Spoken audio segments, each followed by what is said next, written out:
And if the Aam Aadmi Party found itself missing from all the political action in Amethi, it is not going to allow that to happen in Varanasi. Arvind Kejriwal spoke exclusively with Headlines today on a day he questioned the BJP's decision to hold a dharna outside the Banaras Hindu University. Here he is talking to Headlines Today's Ankit Tyagi.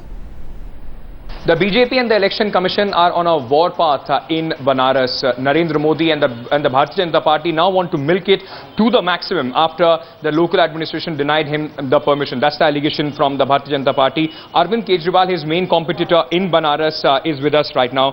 Arvind, the BJP today is going all out to make a spectacle out of the permission being denied to them. How do you see this entire tactic? कौन सी permission deny की है? जो मैं अखबार में पढ़ रहा हूँ, शायद एक रैली का वेन्यू चेंज मांग रहे हैं। अब ये लोग तो तमाशा कर रहे हैं, तमाशा करना है इनको। चुनाव के पहले एक ही दिन आए यहाँ पे और उस दिन वो कह रहे हैं गंगा की जी की आरती नहीं करूँगा। परमिशन तो दे दी गंगा जी की आरती करने के लिए, जाके आरती करें। अगर आदमी को धार्मिक तौर पे भगवान की पूजा करनी हो तो तमाशा थोड़ी करते हैं ऐसे।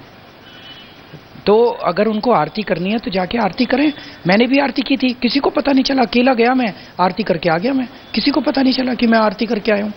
इनको तो तमाशा करना है, राजनीति करनी है गंगा के ऊपर, राजनीति करनी है आरती के ऊपर। The BJP has very sharply criticized the Election Commission. They are saying that the returning officer in Banaras is biased. They are also saying that the returning officer is playing in the hands of the opposition. Who do you think they are talking about? Do you think that the returning officer is favoring towards your side, tilting towards your side? मेरे हमारी side कहाँ tilt कर रहे हैं sir? पहली चीज़ तो मैं ये बता दूँ, यहाँ पे 20 साल से भी ज़्यादा बीजेपी नगर निगम में है, कुछ नहीं किया बीजेपी वालों ने। लोग मेरे को बताते हैं कि ये पहला डीएम आया है जिसने पिछले कुछ दिनों के अंदर खूब काम किया है, सड़कें बनवाई है इस डीएम ने। काशी की जनता इस डीएम से बहुत प्यार करती है और अब बीजेपी वाले खुद कुछ काम नहीं किया, अब इस डीएम को हटवाना चाह रहे हैं।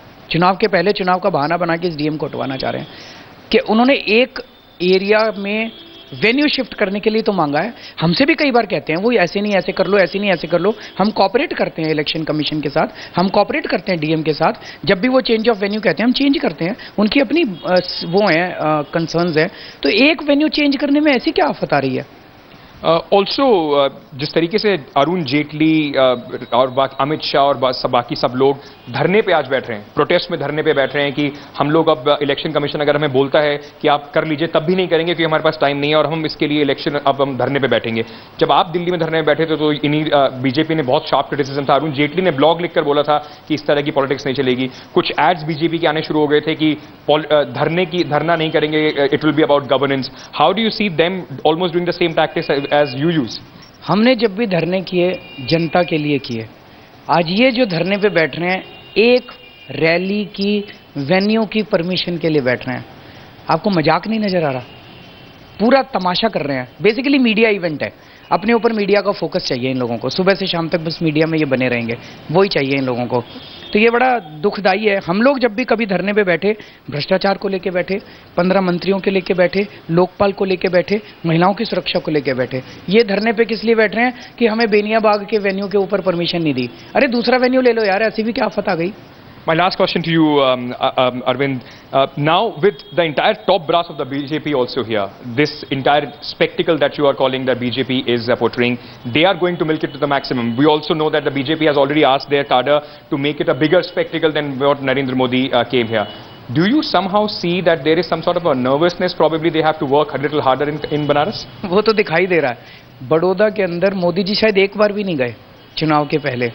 कोई इनका टॉप ब्रेस नहीं है, कुछ नहीं किया बड़ौदा के अंदर, वहाँ से भी चुनाव लड़ रहे हैं। बनारस के अंदर इनके सारे बड़े नेता आ गए हैं, सारा इन्होंने तमाशा कर दिया है। तो अंदर अंदर जो मुझे पता चला है कि इतनी बुरी तरह से नर्वस है, उनको पता चल गया कि हार रहे हैं मोदी जी यहाँ से बनारस से। अब काशी की जनता के बीच में जो मैं इतना घुमा हूँ, काशी की जनता कह रही है जी इस बार जमीनी आदमी को वोट देंगे, हेलीकॉप्टर वाले को वोट नहीं देंगे। जो आदमी हमारे बीच में घूम रहा है इतने दिन से, जो हम आदमी जिससे हम मिल सकते हैं, हाथ मिला सकते हैं, बात कर सकते हैं, इस बार वोट तो उसी को देंगे।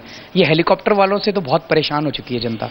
तो अब ये अरुण जेटली जी कैसे बचा पाएंगे? अरुण जेटली जी अपनी सीट बचा लें वही बहुत है। अब यहाँ पे आके मोदी जी की सीट बचा पाएंगे, मुझे तो शक नजर आ रहा है। इलेक्शन कमीशन को कई बार आपने भी क्रिटिसाइज किया कि किस तरीके से मोदी उन्हें प्रेशर में डालने की कोशिश कर रहे हैं। इस बार जो इलेक्शन कमीशन का भी स्टैंड है, what do you think about that? नहीं, मैं तो ये कहूँगा कि डीएम को बिल्कुल नहीं हटाना चाहिए इनको, ये गलत है। और अब मोदी जी के प्रेशर में बिल्कुल नहीं आना चाहिए। ये लोग हार रहे हैं बुरी तरह से और अब ये तमाशा कर रहे हैं और इसमें काशी की जनता भी देख रही है कि तमाशा कर रहे हैं। भाई चुपचाप जाके आरती कर लो यार, आरती के ऊपर भी तमाशा क्यों कर रहे हो? You also tweeted about inviting Narendra Modi for a debate. हाँ भाई, मैं नरेंद्र मोदी जी को इनवाइट करता हूँ। उनकी राजनीति में और हमारी राजनीति में ज़मीन आसमान का फ़र्क है। उनकी हेलीकॉप्टर की राजनीति है, हमारी ज़मीन की राजनीति है। वो 5,000 करोड़ रुपए खर्च कर रहे हैं चुनाव पे, हम लोगों के पास पैसा ही नहीं है। हम जनता के साथ मिलकर चुनाव लड़ रहे हैं, काशी की जनता चुनाव लड़ रही है। उनकी भ्रष्टाचार और नफरत की राजनीति है, हम ईमानदारी और प्यार और मोहब्बत की राजनीति करना चाहते। तो एक डिबेट हो जाए, काशी की जनता स्ट्रेट मोदी जी से क्वेश्चन पूछे, काशी की जनता स्ट्रेट मुझसे क्वेश्चन पूछे। एक हेल्दी डिबेट होना चाहिए और मैं आज मोदी जी को इनवाइट करता हूं कि समय आपकी सुविधा के हिसाब से, स्थान आपकी सुविधा के हिसाब से एक डिबेट करते हैं। Thank you so much for speaking to us, Arvind Kejriwal. Arvind Kejriwal there inviting Narendra Modi for a crucial debate in Banaras and also saying that the returning officer should not be transferred under the pressure of the BJP, and it seems, according to him, that the BJP is rattled and that's why this spectacle. With camera person Madan Prasad, Ankit Tyagi in Varanasi for Headlines Today.